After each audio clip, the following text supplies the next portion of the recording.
Keller at Large Republicans will not be able to avoid blame for government shutdown. Boston.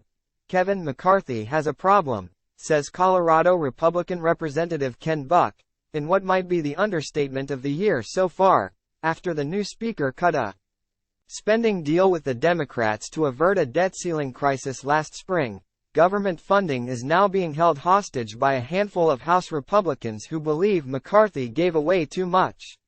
And if they don't back down by Saturday at midnight, all sorts of government functions will shut down.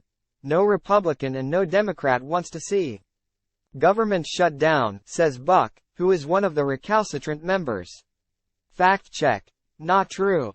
The party's de facto leader, Donald Trump, went online this weekend to urge Republicans, unless you get everything, shut it down. Predictably, the White House is pouncing. Press Secretary Karine Jean-Pierre calls it a Republican problem. And President Biden, pointing to the wide range of potential fallout from national parks being closed to military members going unpaid, says, they don't want to live up to that deal, and everyone in America could be faced with paying the price for that. What do you do when your defense is sputtering?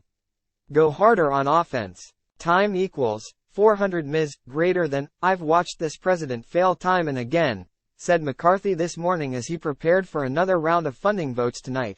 Yesterday, he was criticizing the dissidents. Why would they want to stop paying the troops or stop paying the border agents with the Coast Guard? I don't understand how that makes you stronger. I don't understand what point you're trying to make. Today, he was pretending it's really all the Senate's fault. The Senate has not passed one appropriation bill. I don't know how many in the press stand and ask Senate Majority Leader Chuck Schumer what he's going to do.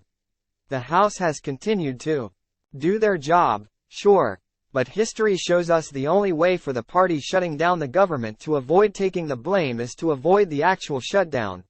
In 2019, when then President Trump presided over the longest shutdown in history, he was holding his own in the polls until the shutdown began, when the numbers cratered.